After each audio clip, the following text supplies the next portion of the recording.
seimbangkan gizi. Kita tahu saat ini konsumsi junk food dan lainnya banyak betul. ya.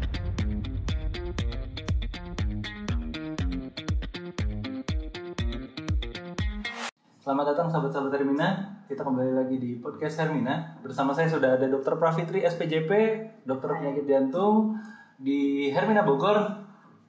Mungkin sahabat-sahabat Hermina, kita akan bahas hari ini tentang bantuan hidup dasar. Nah, ini penting karena memang banyak kasus-kasusnya ya dok ya, untuk yang kasus henti jantung, henti nafas tiba-tiba ya dok ya. Betul. Kadang suka nggak ketahuan nih gitu Iya. kasusnya dok.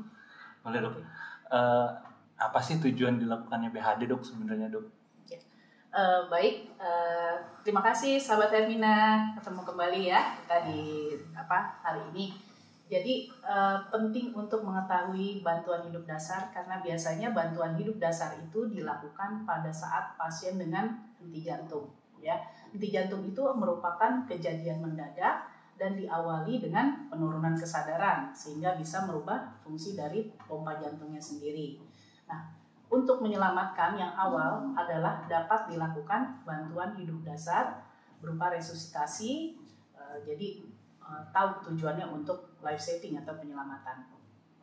Baik.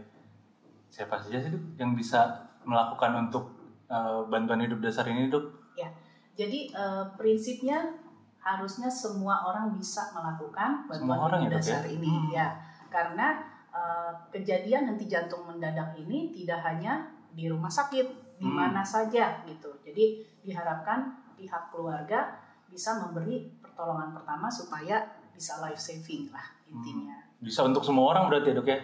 Betul ya, tentunya dalam hal ini dewasa ya, dewasa dengan teknik-teknik yang nanti bisa kita bahas diajarkan untuk menjangkau keberhasilan supaya pasien bisa itu life savingnya ya. Siap. Nah, untuk tahapan-tahapan cara-caranya nih dok, BHD yang benar tuh kayak gimana sih dok sebenarnya dok? Baik, jadi yang pertama kita sebagai penolong ya awam ini, pertama amankan diri dalam hal ini penolong, pasien dalam hal ini yang henti jantung, dan lingkungan. Ya artinya kalau kejadiannya misalnya di tengah jalan ya harus dibawa ke pinggir dulu, atau ada air ya harus amankan dulu gitu ya. Terus yang kedua penting untuk melakukan cek respon.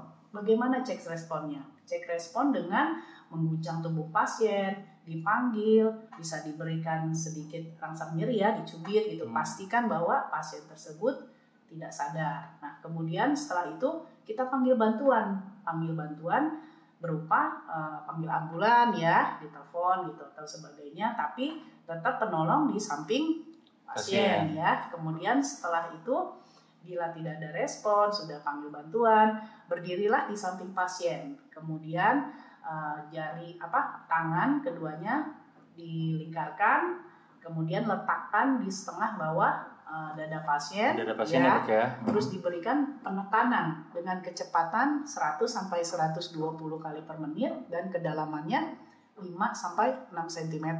Dalam ya dok ya? Ya, jadi analoginya seperti push up ya. Jadi memang harus high quality CPR, RJP-nya harus bagus. Dan kemudian ini dilanjutkan continue terus sampai bantuan datang. Kita perlu evaluasinya berapa lama tuh dok? Kalau misalkan memang kita sudah melakukan nih dok, jalan kan? Pada saat kita lakukan misalkan udah lama nih tapi bantuan belum datang. Ya, jadi tetap dia per siklus itu biasanya 5 siklus ya. 2 menit kita evaluasi ulang, maksudnya apakah masih ada nafasnya kembali gitu ya. Tapi kalau tidak ya kita terus continue. Nah, bagaimana menghentikan resusitasi ini kalau sudah lama? Ya tentunya kalau penolongnya sudah letih dalam artian karena kalau sudah tidak prima lagi staminanya, pasti juga high quality CPR-nya tidak tercapai sehingga prognosisnya juga jelek ya, atau juga ada tanda-tanda kematian yang menetap gitu ya, vakum mayat dan sebagainya, itu artinya ya sudah tidak tertolong. Tapi kalau dengan standar yang kita panggil bantuan datang cepat itu diharapkan itu bisa tertolong pasiennya. Baik. Nah, yang paling sering dok sakit jantung apa sih biasanya dok yang menyebabkan henti jantungnya ini dok? ya. Tiba-tiba ini. Jadi henti jantung ini kembali lagi ya, kejadiannya tuh sering. Dari satu pasien di 1000 kematian itu salah satunya adalah karena henti jantung ini.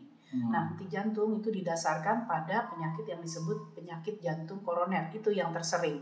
Penyakit jantung koroner tuh. Penyumbatan pada pembuluh darah arteri jantungnya. Jadi penting untuk melakukan pengenalan, pencegahan ya yang lebih utama dalam hal ini ya, supaya jangan sampai pasien jatuh ke dalam keadaan kondisi henti jantung tersebut.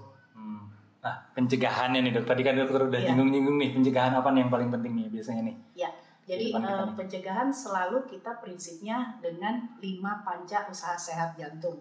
Yang pertama, seimbangkan gizi. Kita tahu saat ini konsumsi junk food dan lainnya banyak ya. Betul. Jadi ya tetap intake garam dibatasi, kemudian juga makanan-makanan santan, gorengan ya, intake lemak juga dibatasi. Kemudian yang kedua, habit, kebiasaan, enyahkan rokok. Jadi rokok mau dia yang dengan filter, kretek ataupun yang sekarang dengan vape ya. Oh, sama ya dok ya, vape ya. Ya, karena efek nikotin itu tetap ada ya untuk pembuluh darah jantung, bisa menyebabkan henti jantung tersebut. Nah, terus yang ketiga manajemen dari stres. Hindari stres. Stres sebenarnya tidak bisa dihindari ya, tapi bisa dikelola. Karena stres itu juga ternyata berdampak pada kesehatan jantung. Gitu. Terus kemudian juga awasi tekanan darah. Nah, tekanan darah ini bagi yang bisa melakukan, yang punya tensi di rumah ya silahkan. Tapi minimal ya adalah check up untuk ke klinik atau ke rumah sakit untuk memantau tensinya tersebut. Dan yang terakhir adalah teratur berolahraga. Nah, ini poin juga yang penting yang kadang kita abaikan ya. Karena di jantung olahraga yang ingin dicapai tujuannya adalah yang dinamis. Itu seperti jalan, jogging, renang.